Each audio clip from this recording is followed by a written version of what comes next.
We're very pleased to have Breanne Slimick join us. She is with the Alameda County Fire Department, Emergency Preparedness Unit. Breanne, I know you do an awful lot, but I'm going to let you introduce yourself so you can give yourself full credit for all the good things that you do. So take it away. So I'm a little bit sick, so my voice is kind of coming in and out, but I'm going to manage this. If I can play soccer with a torn ACL, I can do a presentation with a cold. So just bear with me.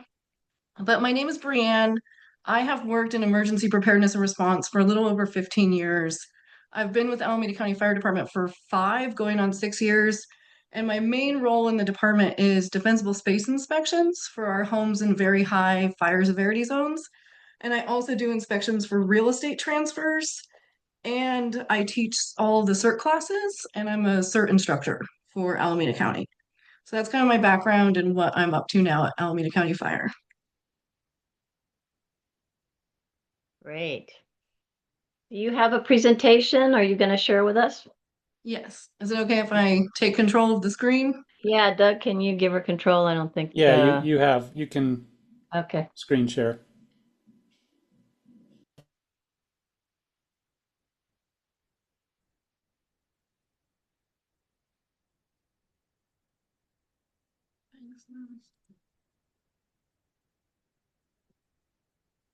Helps if I start at the beginning. So I want to go over first. I want to go over Alameda County Fire. I think one of the things that can get tricky for us is because we're Alameda County Fire. People think we cover all of Alameda County, but we actually have a smaller jurisdiction than that. We are our service area is about 508 square miles, and we are the fire department for all of unincorporated Alameda County, so Castro Valley, places like that. And then we're also the fire department with cities that contract with us. So they can contract with us to have us be their fire department. And for those cities, we have Dublin, Emeryville, Newark, San Leandro, Union City. We're also the fire department for Lawrence Berkeley National Lab and Lawrence Livermore National Labs.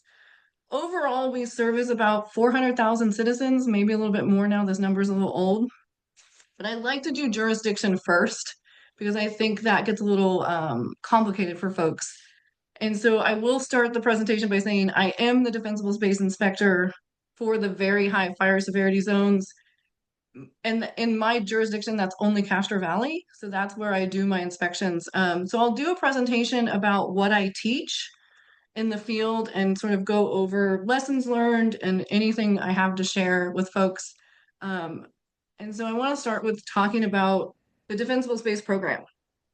So this program was state mandated 5 or 6 years ago when they passed an assembly bill that requires local jurisdictions to do defensible space inspections. And at the time, this program was handed to me. I came up with sort of what my objectives are based on my experience as an emergency manager and responding to large events throughout my 15-year career. And so that really drives sort of what we're trying to achieve here. And so for me, I do have a community background, and that's my priority. And so what I'm trying to do is get into my community and to give members the tools and the resources they need in order to reduce and prevent the impacts of a wildland fire in their around their house, but really in their neighborhood. And so what I do is I train communities in high and very high fire severity zones how to maintain defensible space year round. And the reason that I say year round is that it takes me about a year to do all of them. I have about 1,000. I used to have 3,000, but I'll talk about that more. But if I inspect someone's home on January 15th, that doesn't mean it's still going to be compliant in October. And so what I do when I do these inspections is I'm teaching people how to maintain their yard year round to reduce that risk of a wildland fire moving into their home. So I want to go over just wildland urban interface landscape and the history. I mean, most people in Oakland probably remember the Oakland fire, the tunnel fire. And so these photos are from that. And my father is actually a firefighter here in the Bay Area, and he responded to the Oakland tunnel fire. So I was young when that happened, but he told me about it. And what I want to say about the history of these wildland fires is that what we've seen in the last 10 years is that it's changed. So it used to be like the Oakland tunnel fire was a lot smaller than some of the fires we've seen recently. And I'll talk about why more, but a lot of it is driven by weather. We have more days happening where we have high winds and low humidity.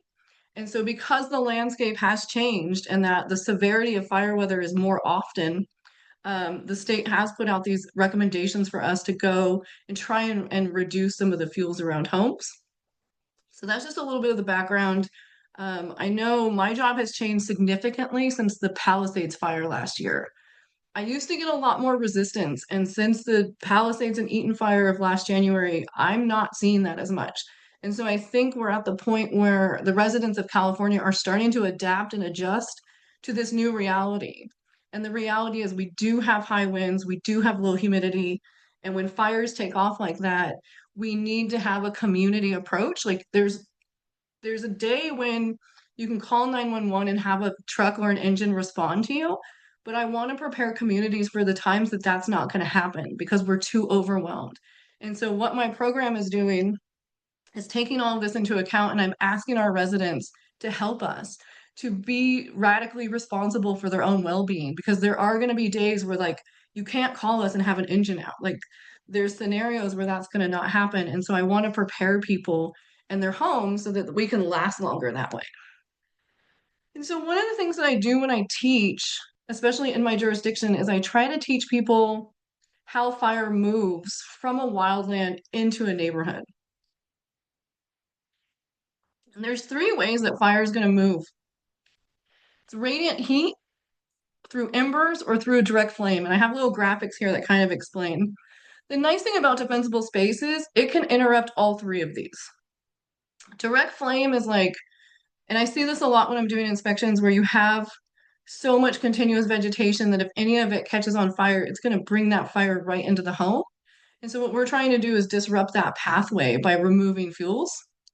And then the second one is embers. And I think it's something like 90% of the homes that we lose in these WUI fires is from embers. And I think a lot of times people think it's like unember lands, but you can have hundreds of thousands of them just banging against your house, and they're looking for something to ignite. And so I'll talk more about how we do that. And then radiant heat is when something like usually it's another structure, is close enough that when it catches fire, it's producing enough heat that it's going to transfer that fire to another structure. And so I can see that a lot with density when you have real dense neighborhoods where houses are really close together. One house catches and the next one catches. So we want to interrupt all of these pathways for fire. And so this is mostly what I work on with folks, especially when they have vegetation in between homes. Where I just recently, I live in Oakland in Maxwell Park, and I had a neighbor's house catch on fire, and it was fully inflamed. And there was nothing we could do about it because it was fully inflamed. It was too late. But there was a tree between their house and the house next door. And so we just concentrated on keeping the fire out of that tree. And I talked to the neighbors and said, if you didn't have that tree there, you wouldn't have had that ability for the fire to even threaten your house. And so this works for everyone. If you're in the high fire severity zone or not, I still recommend this for folks. Like I live in Maxwell Park. I still do defensible space around my home because I recognize that we're dense enough that other people's homes catching on fire can impact me. And so this is partly why I like to teach this even to people in the flats. So wildland fire behavior is influenced by a few things. It's usually influenced by vegetation or fuel, topography, and weather. When you think of fuels, I think of things like vegetation, so trees, brush, that kind of stuff. But there's also combustible materials, trash cans up against your home, any kind of garden tools, anything that's still able to ignite, and then structures. Then the other thing that I'll talk about is topography. Whether or not you're uphill or downhill is gonna decide how fast a fire moves, which side of the mountain or is facing the sun is gonna matter, and I'll talk about that more. And then the third thing that's gonna influence wildland fire behavior is weather. And this is the thing that we've seen changed. And so when you have really low humidity and high winds with hot temperatures, that's that recipe for very significant wildfire behavior. We saw it in the tunnel fire in Oakland. We saw it in the Palisades and Eaton fire. Also Tubbs Fire in Santa Rosa, Campfire in Paradise. So that's really what we're up against is this weather. And so of all the components that we have, there's only one that we can actually control right now. I mean, I can't control weather yet. I'm working on it. Topography, have no ability to control, but we do have the ability to control fuels. And that's really the basis of my job. And so I'd like to show this photo because it's one of the things that I teach people about how fire moves. So if you've ever started a campfire, you know, it's actually quite difficult. If especially, I tried to start a fire once in like Guerneville, but it was so humid I could barely get it started. But what fire likes is something that's dead and dry. And so that's the stuff that's going to ignite from an ember. So if you have leaves and needles and that kind of stuff, and embers land in that, that stuff's what's going to ignite from an ember. If it lands on concrete, it's just going to burn itself out. It has nothing to ignite. The next thing that fire likes is small twiggy material. So if you think about a campfire, anything you would use for kindling, that's going to ignite next. And then if you have low-hanging branches from trees, the fire is going to be able to ladder up the trees and get up into the tops. And so basically what we're trying to do is disrupt this pathway and this campfire model. And so I often will ask people to start with anything dead or dying on your property because that's what's going to ignite first, and then getting rid of all that kindling. If I walk up to a tree and I hold a lighter to it, it's not going to ignite. It needs all that other smaller fuel. So trees, and I'll talk about more how you can maintain your trees to keep them more resistant. So topography changes the preheating of fuels. The reason that fire moves faster uphill is because it's drying out all of the fuels above it. It's also releasing gases that are going to be more easily ignited. So I have some slides later that I'll talk about that distance, but anytime you're looking at uphill, you know, I look at it and fire is going to take off up that hill much faster than it's going to go downhill. And so the other thing that I teach people too is about aspect and slope. You know, if you have a north facing aspect, you're going to get those heavy fuels, the shade, you're going to get more timber and that kind of thing. On the south facing slopes, you're going to get more of that dry grass. One of the easiest ways to see how this plays out is if you've ever driven 580 between Castro Valley and Dublin. If you're going from Castro Valley to Dublin, on the left-hand side it's all grass. It's going to be that dry, lighter fuels. But on the other side, it's all timber and woods and trees. And that's because of the different faces of the slope. So whichever way it's getting exposed to the sun is going to determine what kind of fuels are growing there. So I always love to give that information to people because when you drive down that corridor now, you're going to see it. You're going to see dry grass on one side, heavy fuels on the other. So the thing that I want folks to really think about, and the days that I want you to be the most prepared are on red flag days. Most of the time, fires start in the East Bay Regional Park or somewhere in my jurisdiction. We send engines and trucks out, we put it out, and nobody ever knows. The days that I worry, and that is on these red flag days. And that's when you have low humidity, high winds, and I want people to be a little bit more prepared on these days. And so what I tell folks is you don't have to be worried every day, but you should be more worried on some days than others. And so on red flag days, that's a day to make sure you've got your go bag together, you've got a plan for your pets, you know that you have your alert notification set up, you know your evacuation zone. The other thing that I ask people to plan for too, especially our more vulnerable folks, is I recommend on red flag days to park your car in the driveway and not in the garage. And you can back it in so you have an easier escape route. One of the things that I've learned through reading old after action reports from wildfires is we've had a number of people who were not able to get their cars out of their garage because the power goes out first.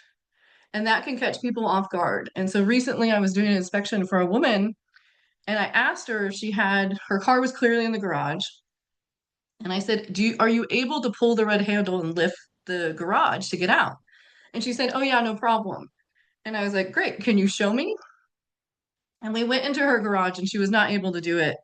And so I'm glad that we were able to practice that because I don't want her to learn that on the day that she needs to know it. And so what we ended up doing is working with our handyman, and he put in a backup battery on her garage door. But I also suggested that she park in the driveway on red flag days just to like save some time. So that's a recommendation that I have for folks. And the other thing I want to talk about is the map. So we have high and very high fire severity zones. We also have moderate now. CAL FIRE released these maps over a decade ago, and they just updated them last year. So last year, before they updated the maps, I had 3,100 homes in my very high fire severity zone, which means that's 3,100 homes that are mandated to get a defensible space inspection annually. Those maps were updated in February, March. You guys have probably talked about this. And I think us and many other jurisdictions, a lot of homes dropped out of the very high and went to high or went down to moderate. Different agencies are sort of dealing with these new maps in different ways. We adopted the maps as is, but I am only doing mandated defensible space inspections now in our very high fire severity zone. And now that number is closer to 1,000, which gives me more time with people, and I'm able to do more expansive training with them. But the other thing that we're doing is we recognize that even though some places fell out, that doesn't necessarily mean there's no risk anymore. And so we're also taking the extra time that we have to go in and do targeted education to areas that we know are disadvantaged and dense. I don't have a lot of streets where there's one way in and out or narrow roads. I know that's a lot more common in Berkeley and Oakland Hills, but in the streets where I have that, even if they're not in the very high fire severity zone, I've decided to go ahead and get in there on the ground and start talking about evacuation. Castro Valley, San Leandro, we tend to have wider streets, more exits and things like that. But in those really dense, disadvantaged neighborhoods, I worry the most. And so that's where I concentrate quite a bit of my time. And so now that we have these new maps, I think it's helping jurisdictions kind of focus in more on what they've found to be their most severe fire risk. So I talk about defensible space. I'm talking about two zones. Defensible space is essentially the first 100 feet from your home. So if you start at your wall and you walk out 100 feet, your defensible space is going to apply to that. There's zone 1 and zone 2. Zone 1 is between 0 and 30 feet, and then zone 2 is going to be out to 100 feet. And so I'll talk more about what our recommendations are in those zones. For zone 1, for that 0 to 30 feet, we recommend that you remove all of the dead and dying material from the ground, from the roof, trim your branches back away from your chimney, separate your vegetation, don't put wood piles against your house. It literally is just firewood, and clearing combustibles and vegetation from underneath decks. Those are the things that I'm really looking for in that first zone. The most common violation that I see is separate vegetation. So the law is, or the legislation that we adopted is, if you have a shrub that's 2 feet tall, the next one should be 4 feet away. So it's height times 2. If it's flat, I'll go over more slopes and stuff like that. But what we're looking for is if ember lands and it catches something on fire, we want that vegetation just burn itself out. I don't want it to catch another thing and bring that fire right into your house. So that's the biggest one that I see. I do get a lot of pushback on the chimney thing, the 10 feet from the chimney. A lot of times I'll hear, well, I haven't used that chimney since 1962. Like, I'm not worried about embers getting out, it's embers getting in. So if I have a chimney that I don't use, and I capped it. So like it just has a cap on the top now. So I do recommend that for folks that are in that situation, but we're asking folks to trim those back. I think those are probably my most common violations. And so in the first 30 feet, I always say lean and green and thin and separate. I don't want continuous vegetation. In Castro Valley and San Leandro, I think the thing that I contend with the most is juniper. It's very popular in my jurisdiction, and it's incredibly flammable. And the problem with it is like you can't really thin and separate it because it looks really bad. And so you end up kind of just being forced to remove it. But anything like that where you just have continuous ground cover over a property, we're asking people to thin it out and separate it so that it's not all going to combine and create a larger fuel load. In zone 2, which is at 30 to 100 feet, we ask people to cut their annual grasses to a maximum of 4 inches in height, limb trees up 6 feet off the ground, remove dead and dyed woody surface fuels, and keep your surface litter max of 3 inches. For this one, the most common violation I see is the trees. We want 6 feet up off the ground because, again, if I hold that lighter up to a tree trunk, it's not going to ignite. What I don't want to see is a bunch of vegetation at the base of the tree because, again, you're making a campfire. You have all the dead material that's dropping from the tree. You may have planted other shrubs or brush around there. And then if you have low-hanging branches and all that ignites and those branches are low, it's going to get up into the tops of the trees. And then it becomes a much harder fire for us to fight. And so what we're focused on is trying to keep that fire really low to the ground and keep it from getting up into a tree canopy. The other recommendation I make for folks is to have 10 feet in between trees. That can be hard to do, but we want to disrupt that tree canopy. For the most part, I really focus on that limbing up 6 feet off the ground to keep that fire from moving all the way up into the tops of those trees. And these are some more graphics that just kind of explain how, based on the slope, the more distance you want to have between your vegetation. So if you have nothing underneath your tree, you can have 6 feet of clearance. And so I tell folks, I'm only 5'3". So I tell them, I'm like, if I walk under your tree, I want to not be able to touch a branch. Like your tree stump and me should be about the same height. And so if you want to keep vegetation underneath a tree, you want to go 3 times the height of the shrub. I don't think I have anyone that's ever done this because it ends up being much more difficult than just removing the vegetation at the base of the tree. Because going 3 times up the height, it also just makes the tree really top heavy and can look a little bit weird. So I think for the most part in my jurisdiction, people are just clearing the base. And again, you can have some dead litter and things at the base of the tree as long as you don't have those low hanging branches that are going to help it ladder up. And then in my other picture, so 2 times the height is for flatland. As you go into more steeper slopes, you're looking at 20 to 40%. Now we want 4 times the height. So if you have 4 feet tall, you want 16 feet away. And then same again, if you go a slope greater than 40%, now we're at 6 times. And that's just because of that fuel, right? That fuel is going to dry out the things above it. It's going to be easier for it to reach on that slope. And so I get a little bit more strict about how close things are together when I'm dealing with slopes and hills. Because I want to make sure that we're keeping that fire low to the ground and slowing it down. I know a lot of times we kind of focus on preventing these and trying to stop wildfire, but we can also slow it down a great deal by just doing the basics of defensible space. And then that gives our suppression staff more time to get to those fires and to help folks out. The other recommendation that I make, and this is probably the one I make the most often, it's not a requirement, but it is a recommendation, is changing just the part of the fence that you have that connects to your home. I saw it, and when I read the campfire after action report, a lot of the homes, the fence was really carrying that fire from the yards into the home. Because as you can see in the photos, and I see this in the field all the time, if you're here, you can probably go out to your house, and I know a lot of people may have this, is you're going to see that your fence connects to your home right underneath a wood soffit. And that's really the angle that the fire is getting in now is in this wood soffit area. And so we do recommend that folks change at least the closest part to your home out to a non-combustible material to try and interrupt that pathway of the fire. Something that I recommend, you don't have to change your whole fence out. I get a lot of people who have just replaced their fence and it's not cheap. And I'm like, just do the 5 feet if at the bare minimum. And so if you guys do nothing else today that I talk about, I do want to make sure that folks are signed up for AC Alert.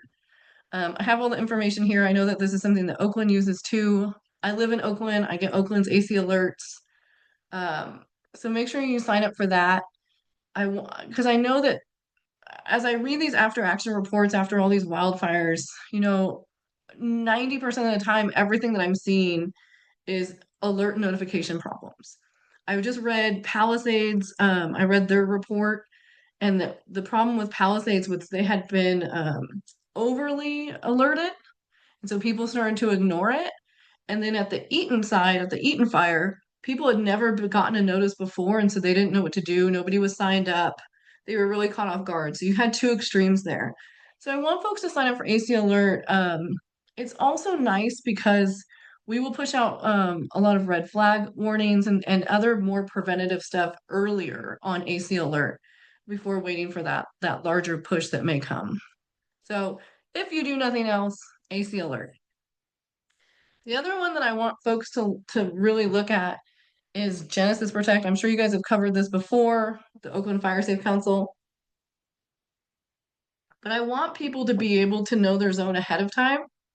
You know, I was in Maxwell Park during the Keller fire in Oakland last year, and all of my neighbors were signed up for AC Alert, and it was telling people which zones were being evacuated, but nobody knew which zone they lived in. And so people were panicking and they were like, is that our zone? Is that our zone? And so I want to save people that stress of that 10 minutes of like trying to get the website, trying to learn what zone you're in. I also worry that if we have hundreds or thousands of residents rushing a website, I don't want to crash it like Taylor Swift concert tickets. I think it can be harder for sites to load. So I implore people to know your zone ahead of time, memorize it, store it in your phone. I just recently was wondering if I could make bracelets for neighborhoods with their zones on them, like the Taylor Swift friendship bracelets, because I think this is probably the thing that's going to save people the most amount of time is memorizing your zone ahead of time. The other thing that's nice about Genasys Protect that I'm a big fan of is it's live. And so like even when the Keller fire was happening, I was watching it on Genasys Protect. I could see which direction they were putting people on warnings, which way they were doing it. So I was able to see which direction the fire was moving or they were worried about. The other thing too is for folks that live really close to East Bay Regional Park, a lot of times they'll just be sitting at home and they'll see smoke in the park. And I'll tell them, like, you can jump on Genasys and just see if we're putting anyone on warning, if we're evacuating anyone. Like, you don't have to always wait for us. I want people to be proactive and really think that through. So, a lot of my recommendations for folks is really to know your zone, have a go bag, make sure you have plans for pets, make sure you have plans for people that are vulnerable in your house and in your community. I was reading a lot of the Eaton fire and the Palisades fire, and some of the folks whose lives were lost had access and functional needs, and there wasn't any planning for them. There was no ability for ambulances to come in and evacuate. And so part of what I do as a defensible space inspector, and I just did it this week, is when I go into neighborhoods, I ask folks, is there anyone on your street who you think would have a difficult time evacuating? And all the time they think that that means I'm going to like put them on a list for us to rescue. And I'm like, we just don't have the resources for that. What I'm actually doing is trying to build that capacity in the community. So if I recently went to a woman's home, she had her car behind a locked gate and then also in a garage. And she was older and had some mobility challenges. And so I was talking to her and I said, if there was a wildland fire that came through, what's your plan to get out of here? And she said, oh, my kids will come and get me. And I said, where do they live? They live over an hour away. And so I was like, let's think of another plan because she also wasn't going to be able to get her garage and the gate and everything open. And so what we did is I walked to all of her neighbors, and as I did their inspections, I asked all of them to commit to making sure that she gets out with them. And I had neighbors on both sides commit to it, and then two other neighbors closer to the top of the hill. And so this is something that I really want our communities to focus on. In my neighborhood, I know who's vulnerable. I've made plans for them. I think the most important thing we can do is make sure that we're helping our neighbors evacuate. Most people know who on your street is going to have the biggest challenge. And so a lot of what I'm trying to do is build a community organizing model where folks are taking responsibility for each other. And I had another one in Castro Valley where an older couple had a daughter who was not mobile at all and was able to be evacuated if her caregiver was there during the day. But we talked about what would happen if it was nighttime and they weren't able to lift her. And they were getting really upset. I don't love having these conversations with people, but I want people to think about these things ahead of time. And so while we were having the conversation and they were kind of very upset, I looked across the street and there were a bunch of people working on a car, some of their neighbors. And I said, well, have you asked them to help you? And they were like, oh, no, they would never help us. And I'm like, so I walked over there and I talked to them. I talked to four other neighbors. Other people started coming out. And when I brought it up, everyone was like, yes, of course we help them. We're going to help her. And so they made a plan and exchanged phone numbers so that they can get a hold of each other. And so this is the kind of work that I'm really focused on. I really want to save people's property. I really want to protect the environment. But more than anything, I want to make sure that everyone's getting out as safely as possible. And so the last thing that I'll kind of leave you with, and I think this is just part of what I teach in risk reduction, is there's variations of how much defensible space you can do to your house. You can follow it letter of the law, and that's a choice you can make. Some people are not willing to go that far. And what I tell folks is when you decide what vegetation to get rid of, when you decide this plan, what I want you to think about is if someday you are evacuated and you're at a friend's house, you're in a hotel, I want you to sit there and go, I did everything I could do. I don't want you to be sitting there being like, I should have removed that juniper that Bree told me about. I can't eliminate the threat, but we can eliminate your regret. So I want you to do enough where you go, that's the best I could do and feel okay about it. I don't want you to be sitting there upset that you didn't do all the things. And so that's the level of planning that I'm looking for from the folks in my community. That's kind of the end of my presentation, but I wanted to make sure I had time for questions too. Great. Thank you so much, Breanne. That was excellent. So glad you could do that, even feeling under the weather. It was really very good. And I did see one comment about sharing your slides. Would you be willing to send us a copy of those? I think so. I'm not sure. It might be too big, but let me see. I can take some of the photos out if it's too big, but yeah, I'll give it a Great. shot. That would be much appreciated. Any questions anybody has? I have a For Breanne? question. Mhm. Go ahead. Okay. Hi, Breanne. Joelle Frazier with the Oakland Fire Safe Council. I also do Defensible Space cost share program for Diablo Fire Safe. We've exchanged Yeah, I think emails. yeah, we've interacted. And I just realized we're neighbors. So I live in Maxwell Park too. So Okay. you should give a presentation to our neighborhood council. I think they'd So I probably actually, appreciate it. and just kind of off the record, I do teach personal emergency preparedness and CERT, and I do it for my street. And so I can do more of those in Maxwell Park too. Oh, awesome. Awesome. Great. So I just had a couple questions, a little bit about your jurisdiction, and then like the compliance rate of folks in your jurisdiction. And the first thing is I could see that you said your inspections are down from 3,000 to about 1,000. So Bay Vista must have been removed from your plate. And it's kind of strange because, I drive through there all the time since the back of Lake Chabot Road is blocked now. And it seems like they're right up against, Anthony Chabot Park. So it's kind of interesting. You don't have to So do inspections there anymore. So we are not legally required to because it did fall from very high to high, but that is one of the neighborhoods that we have kept. And so we will still be going door to door. And Okay. it's educational. We can't force compliance now, but we will be still in Bay Vista. And I'm still available for them to do these types of trainings for them. And I think we have Chief Bowie is setting up a wildfire presentation, I think in May, but we'll stay in touch and it'll be in downtown San Leandro. Oh, And I'll okay. do this again. Awesome. So a little more about your jurisdiction. Some parts of Castro Valley are confusing, like the Palomares Hills. If you look on a map, it looks like it's in the SRA. Is that an area that you're responsible for? No, so Palomares Hills is state responsibility area. It's Okay. technically CAL FIRE. Okay. So they do the inspections there. Yes. I see. Okay. And then what's your compliance rate like? Oh, that's I don't actually have any statistics on that, but I'll tell you, I'm extremely strict and it's really hard to pass me. So I work really hard to violate everyone. Like I am looking hard. If you have a handful of needles on your roof, I'm gonna violate you. Now, technically, I could let it slide, but I want this conversation to happen. And if I pass somebody, they'll just forget about it. So I can find a violation anywhere. So I really Interesting. focus on violating and not clearing folks. But that's a good question. I don't know. I would say probably 50-50. Wow. Mm. Yeah. And then just finally, I don't want to hog all the questions, but do you ever have anyone in your community or in the community you have jurisdiction over ask about Firewise?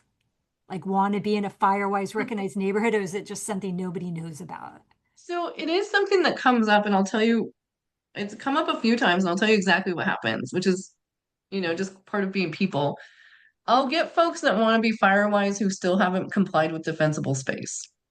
And defensible space is less of a strict requirement than Firewise. So if you pass defensible space and you want to do more, you go Firewise.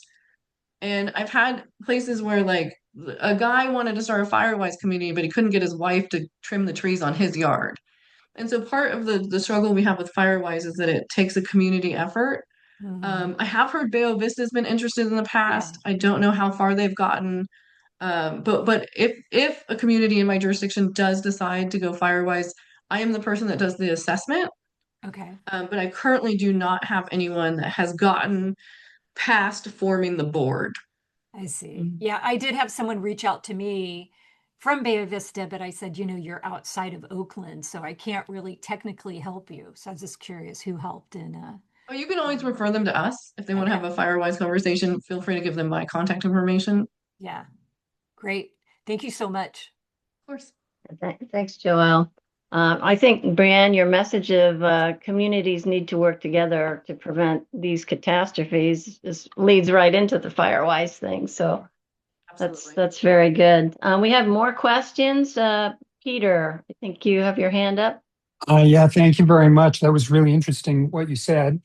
I'm Peter Seidel. I'm on the board of the PPNA, or the Piedmont Pines Neighborhood Association, which is about 1,600 homes in the Montclair part of Oakland. And also we have a neighborhood organization up here by Redwood Park. Anyways, yes, what you said was very interesting. And in a way, what you didn't say was also fascinating. I didn't hear you talk about Zone 0. Mhm. That is calculated. Right. That is Okay. very Well, calculated. can we cajole you into saying something about it? Sure. And I'll tell you what I tell people in my jurisdiction. So Zone 0 has been on the radar for a long time. I've been hearing about it for a couple of years. I'm following it. That would be something that would come from the state. I tried to introduce educationally around Zone 0, but because it hasn't been adopted, it honestly went really bad for me. Because I'm saying we don't actually know if Zone 0 is going to start from the wall of the house or the roof line. So that's kind of what people are waiting to find out now. We don't know if it's going to be automatically adopted for all residences or just new construction. And then, so there's too much unknown now. And so we're really just waiting. But I have been following the Board of Forestry meetings. I'm on top of it. But as people know, like we have a lot of lobbyists and we have a lot of people who have a stake in this. And so they're trying to work things out. I don't know if it's going to be adopted. I don't know when. I don't know what the requirements will be. So that's partly why I don't talk about it. There's just too much unknown for me to say anything without sort of putting my foot in my mouth. So there's a question here from Dave Bloomgart asking for the definition of Zone 0. So Yeah, again, I have another question too. okay, So okay. I'm going to assume that Zone 0 means from the inside of the house to the walls. Is that right? Zone 0 is from the outside of the house out 5 feet. Oh, And so the okay. thing that they're trying to understand now is that 5 feet going to start at the wall of your house or where your roof line comes down and then 5 feet from that wood soffit? I have my opinion, but I'm very strict, and a lot of developers would not be a fan of mine. Okay, so I'm Dave Blumgren. I'm a resident here in what's I think being called the Mid Canyon area in Montclair, Oakland. Um, we used to have core here. We've been here for a long time. My wife and our kids no longer live here, but we were part of core, which was set up by the city of Oakland. I like the way that was set up and the way it was organized and the way it was taught. We had a lot of training at the time. A lot of people have left, so of course this new effort is very good, fire-wise. And main part of your presentation was excellent. You were very clear. I like that. But where this is, I mean, maybe there's going to be more after you. We need to hear our group that's here. I don't know who else is on here from my area. We need to hear about Oakland and the Oakland Hills specifically. I mean, it really is neighborhood by neighborhood. Not that I don't want to hear about the county of Alameda and all those other areas. It's good to know that. It does put a lot of things in perspective. But where's the information about our territory here? I At think least that I'm that's speaking for important. myself. I'm not sure how many other people on here now are from this Montclair Yeah. Hills area. And it was one of the concerns that I had about doing this meeting is that I just know that people from my jurisdiction aren't going to be here. But I also know that Oakland, especially because I live here and I'm a big fan of Oakland Fire, there is a lot happening. And so what I will say is that one of my favorite parts about doing this work in the Bay Area is how many jurisdictions we have really works to our favor. And so I watch Oakland, I watch Berkeley, I watch Marin. Marin, I think, has one of the best programs around. Napa. I'm watching all of them and I am stealing every single good idea they have. And I want people to be stealing from me. So if there's something that I'm doing that you really like, you can reach out to Oakland and ask them to adopt it. I'm happy to work with Oakland. This is really a collaboration. I want as many agencies working together because we need to raise everyone up because the fire doesn't care about jurisdictional lines. And our suppression staff does a really good job working together. But I also want to see more collaboration down at the emergency manager level, which we have. And so I'm a big fan of Berkeley and Oakland and Marin. We're staying in contact with each other. And I do hope I think Oakland has some folks too that you guys can reach out to do this kind of Yeah, presentation. if I could give a quick fill to that question, thanks, Dave. My name's Doug. I'm acting president right now of the Fire Safe Council, and we do provide a lot of information, a lot of education to Oakland. We tend to focus on the hills because it's the very high fire hazard severity zone, but it really applies to all of the city. I don't know if you've been to our website. We've got a lot of information on there. Again, we provide workshops, we provide Firewise assistance for groups that want to become Firewise, and we have a number of those in Montclair, Piedmont Pines, and throughout Montclair. So we do an awful lot for Oakland, and I actually invited Breanne to join us tonight to get a different perspective, to listen to what goes on in the county, because we are, we're Oakland, we have our Oakland Fire Department, we have our Oakland Fire Safe Council, but it's always good to hear and understand what's going on around us. So, and thank you, Breanne. That was a great presentation. I appreciate it. Okay, I see some more hands. Peter Reed, you've had your hand up for a while.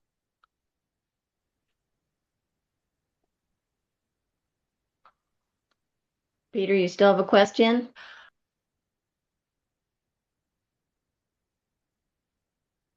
I think you're on mute.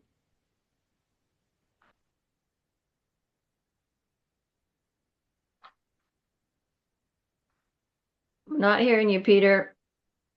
You're on mute. Okay, well, maybe we'll come back to Peter. Okay, Tom, I see your hand is up. Tom Grossman. Great. Thank you. Hi, Tom Grossman. I'm on the steering committee for the CABS Neighborhood Association Firewise, about 100 homes in Oakland. I'm also chair of the Oakland Wildfire Prevention Commission, which came about from Measure MM. And a quick question for you. Do you have any kind of social media outreach program, Nextdoor, Reddit, and things like that? Because I see a lot of social media stuff that's it's just disinformation, and some of it's misinformation. And Yeah, what I'm not seeing, it could be me, is anybody systematically sort of proactively pushing stuff out in a way that we can sort of tell these stories slowly over time. So just a question. I'm curious. I'm not no, pushing to do that's a anything. great question. So we have a public affairs manager at Alameda County. She's a previous news reporter. She's very, very good. She's very skilled. And what I've been working with her on is actually doing short 45-second to 1-minute videos about defensible space. And then I was just actually today, I'm glad you said that. Today I was thinking all this stuff that I say about evacuation, we really should be putting into these videos. And then we do have a website and we push that kind of stuff. We do have social media engagement. But what we found is that it's much harder to get people to read. This is hard for me at work. I can only send like one sentence emails, and our videos have to be much shorter, and our information just has to be tighter. But we have a public affairs manager who is an expert at this, and we utilize her quite a bit. But we can always do more. And I think for my 2026 planning, now that my jurisdictional requirement has gone from 3,100 to 1,000, I'm having the chance to really build out the rest of these programs to do more of that kind of engagement. I want to do more in-person trainings.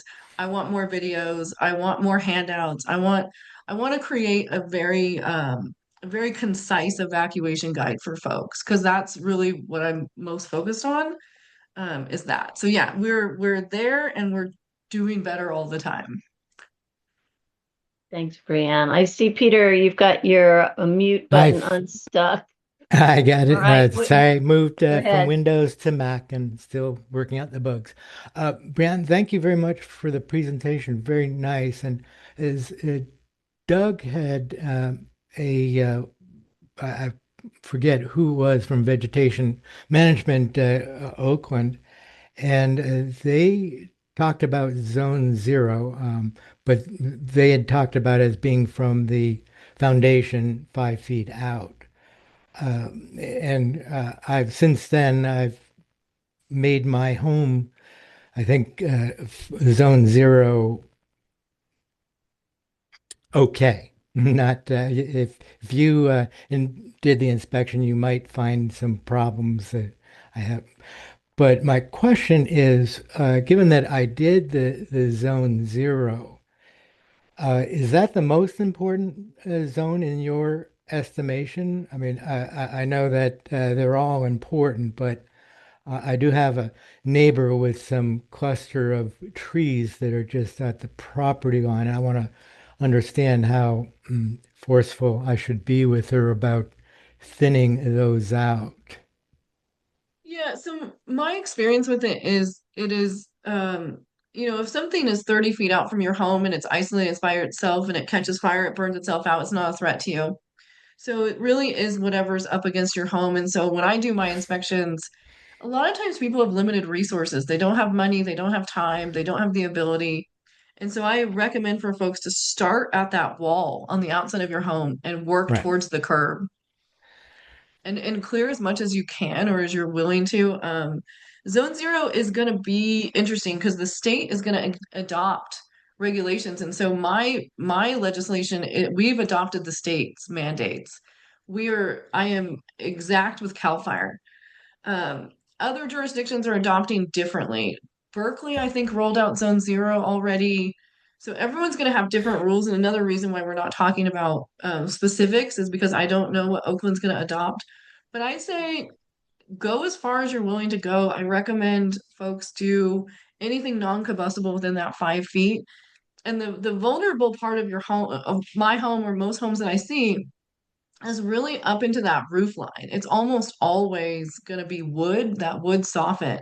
So if you have stuff growing right up against your house and it catches and it's going to send that smoke and heat right into that awning, that's really the vulnerable space that I focus with folks on, is to try and interrupt that pathway into that roof soffit. Okay. And actually you just answered my question. The trees at my neighbor's property is 20 feet away, and it has a direct line to the roof soffit, as you call it.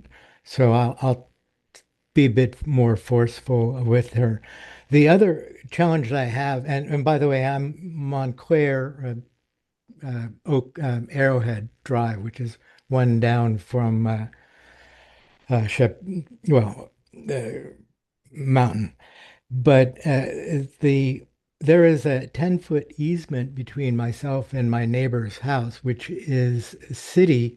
On the survey, it says city, and it's called a city path, but it's never been managed. There are shrubs that are junipers that are packed right against each other, and other flammables. And I guess this might be more for Doug, if he can point me towards who within the Oakland vegetation staff I can ask to inspect and take care of that area, that 10-foot area. It'd be appreciated. But what's your thoughts, Breanne? Should I work hard to get that? And it's a 20-degree slope around my home, by the way, so it is modestly steep.